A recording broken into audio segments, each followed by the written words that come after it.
Welcome to the One Idjit's Thoughts on podcast. I am Paul Mackey. This is not part of the Dog Days of Podcasting Challenge officially, but you are still able to listen to it as part of the Dog Days master feed. If you are, I invite you to search One Idjit's Thoughts on your podcatcher, go to nimlas.org, or check out youtube.com/@PaulIdjit. A funny thing happened today. I was planning to watch a show and, quote, work ahead, but I found that I finished writing for today's show. Then I decided finishing writing was good enough. But now, after playing as a trivia night team of two, Darcy and I, and scoring particularly poorly, I might add, we came back to the shop. It is still busy season for Darcy. I tagged along, and suddenly I'm unofficially releasing a 32nd day of the Dog Days of Podcasting Challenge, assuming I get it edited and published tonight anyway.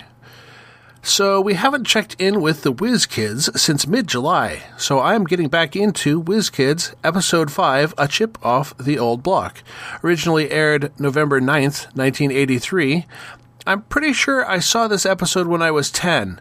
Richie's Police Jeopardy seems to be what rings a bell for me.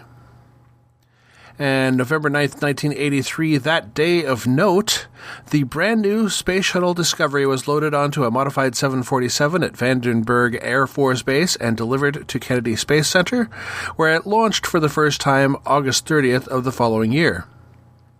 The number one song in the U.S. was All Night Long by Lionel Richie, while in the U.K. it was once again Uptown Girl by Billy Joel. The top 5 movies for the week were number 5, All the Right Moves, number 4, The Big Chill, number 3, Richard Pryor Here and Now, number 2, newly released that week, was Chevy Chase, Gregory Hines, and Sigourney Weaver in Deal of the Century, and returning to number 1, Never Say Never Again. The brief summary.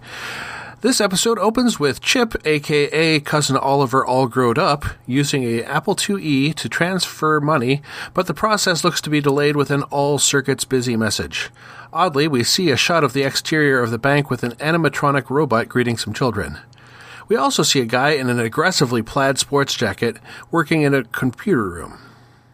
Outside of the school, Richie is debugging computer code with a red pen on some green bar computer paper on a bench, while Ham and Jeremy are playing basketball, but he goes inside while they are still playing. When Richie enters the computer lab, Chip quickly switches off the computer and says he's working on a game program that he will show Richie when it is ready.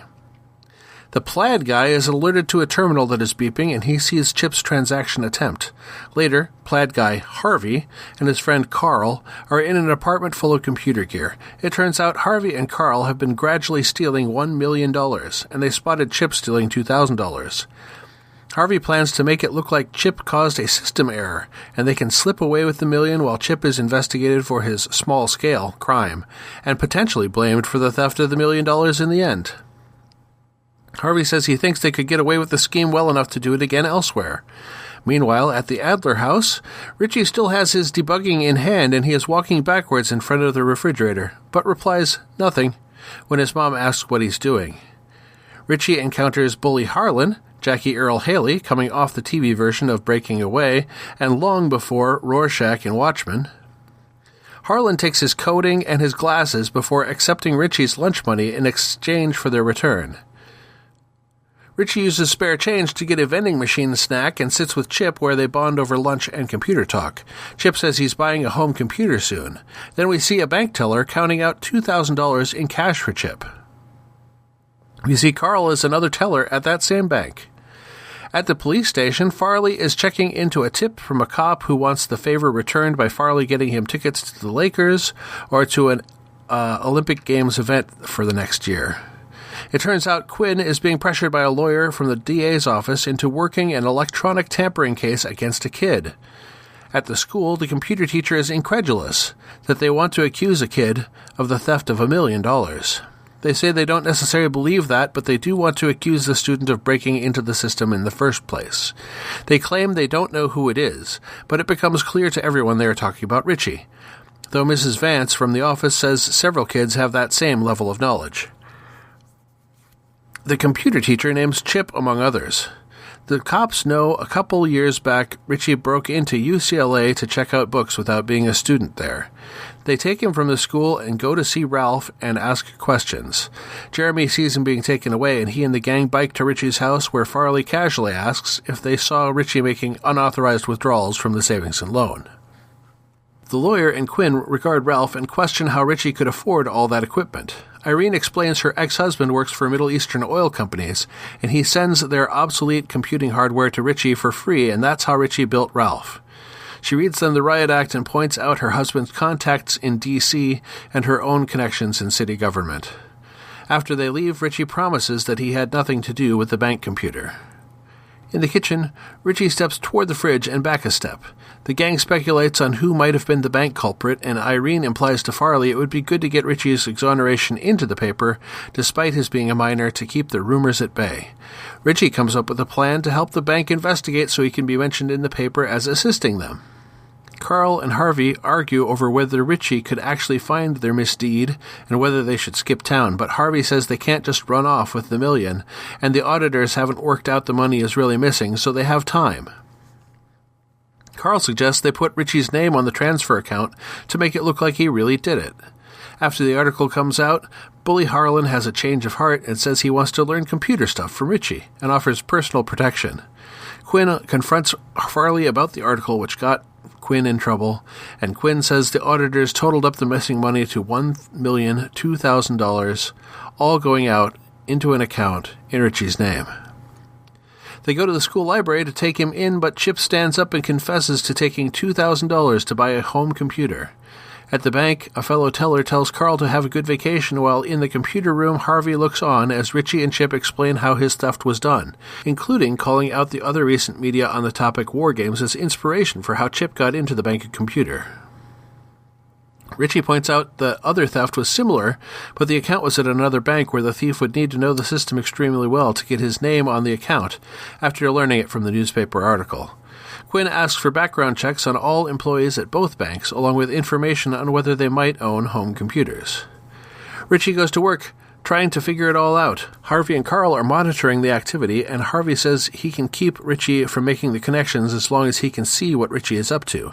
But if Richie stays at it all night, he could work it out, while Harvey sleeps, or even if Harvey takes a bathroom break. Richie might get lucky. He needs Carl to distract or sidetrack Richie, because Harvey wrote the operating system for the other bank, and if Richie asks who wrote it, it's all over. Carl needs to do something to keep Richie out of the way for a few weeks, so they can get away.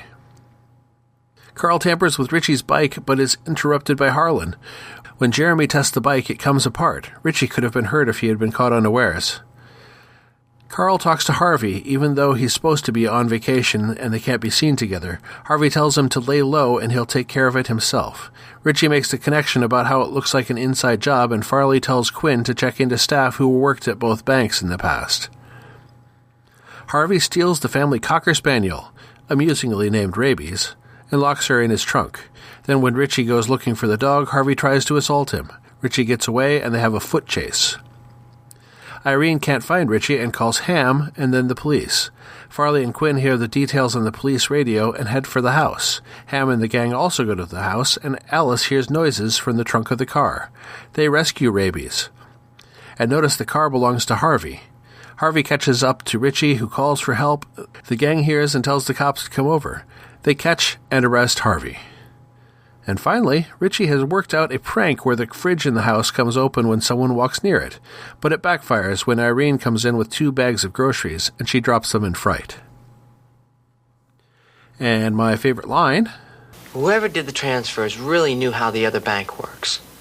I mean, it's one thing to do it a couple times and not get caught, but this guy had to really understand 2 different systems. I don't know about Chip, but I wouldn't spend that much time just trying to steal money. Come on, we're talking about $1 million here. So what? It wouldn't be any fun. The Who Is query. It was fun seeing Robbie Rist, better known via the wonders of syndicated television reruns as Cousin Oliver from the Brady Bunch.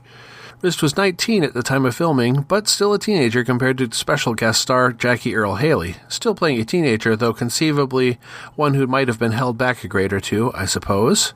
The future Rorschach appears in this episode at the age of 24. Otherwise, as has been previously noted, the main cast were still high school-aged teenagers, and that was certainly true of the actor playing Ham, Todd Porter. Todd Porter was born in New Jersey in 1968, which made him approximately 15 at the time of shooting.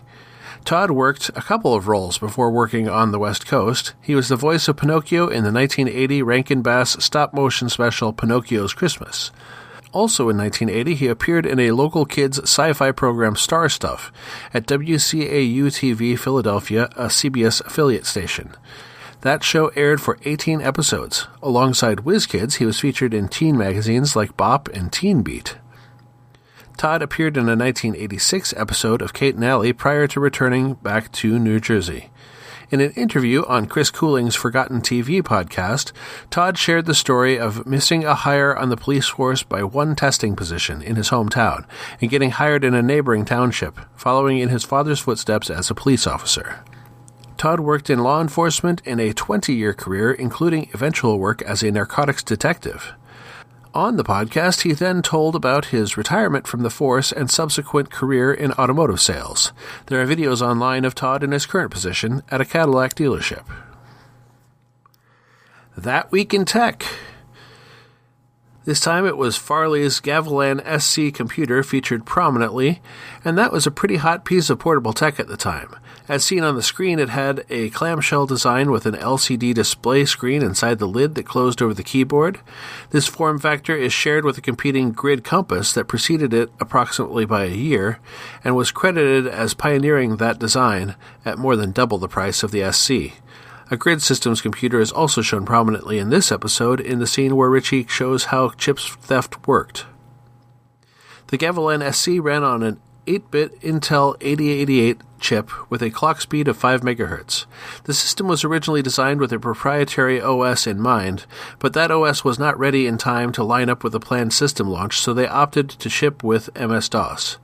That LCD display has a resolution of 400 by 64 pixels, allowing 8 lines of characters on the screen at a time.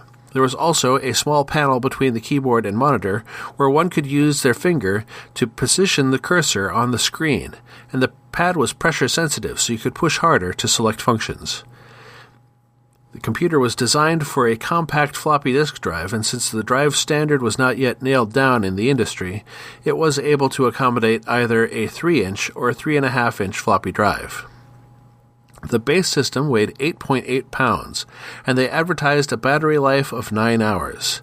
As configured on the show, it had the optional snap-on dot matrix printer. I'm sure this unit was generously offered as part of their technical consulting deal, and it was used to have that near-futuristic effect they were going for, but I guess they probably had to be hoping this would sell some units as well. The Gavilan SC was unveiled in May of 1983, but production units wouldn't ship until April 1984, so getting a functioning unit on screen in between was likely intended to generate buzz for the system. The base system introduced at $4,000, with an additional $1,000 for the detachable printer. In today's dollars, that configuration cost would be over $15,000. Artifactoids. I mentioned Richie doing program debugging on green bar tractor feed paper.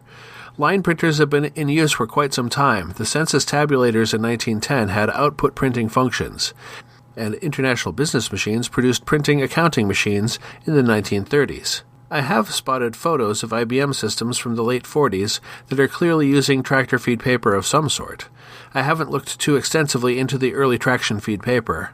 I have seen in articles about the Digital Equipment Corporation PDP-8 minicomputer that they initially just connected to a standard teletype printer, which appear mostly to have printed from roll paper, and production of that system began in 1965. However, the PDP-8 seems to come up a lot in connection to green bar tractor feed paper, so I think that's at least a timeline indication. One thing I can tell you for certain is there is still plenty of blank green bar tractor feed paper available online for sale. In the broadcast industry, when paper broadcast logs were still required by the FCC, it was a very convenient choice, and I've definitely worked with plenty of it in the past. It looks like it sells for roughly $85 per 2,400 sheets on average. What worked? I assume we will never see guest stars Jackie Earle Haley or Robbie Rist again, but I liked that they both got mini character arcs across the single episode. Robbie Rist really feels like the small-time hacker who did something they weren't even sure would work, and I thought it was a good choice having him confess at mid-episode. I appreciated that they took a standard issue bully like Harlan and made him a hero, catching Carl in the act of sabotaging Richie's bike. I also appreciated that the episode spent some time with Richie under suspicion, but didn't rely on that for the entirety of the episode's plot. I liked that Richie worked as a white hat for most of the episode. What didn't work? Well, the title was a stretch. There was a character named Chip, and computers also use chips, but the idiom itself doesn't really fit the storyline. As you may know, the episodes I'm watching are mostly derived from the French DVD release, so for many of them I have the French title as well, and they went with Un ordinateur de trop, or One Computer Too Many, which would probably describe a lot of these episodes, but not necessarily this one specifically. Next time is Whiz Kids Episode 6, Airwave Anarchy. I'm not sure if this might be pirate radio, but I think it would fit the general themes of this show pretty well. Happy hunting! You've been listening to the One Idjit's Thoughts On podcast, produced by Paul Mackey in association with Nimlas Studios.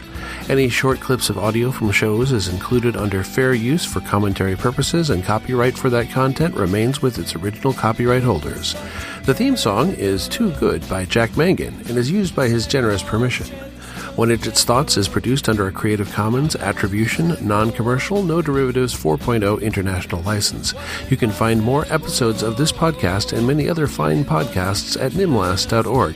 You can contact me by emailing idjitcastpodcast@gmail.com or commenting on episodes at nimlas.org.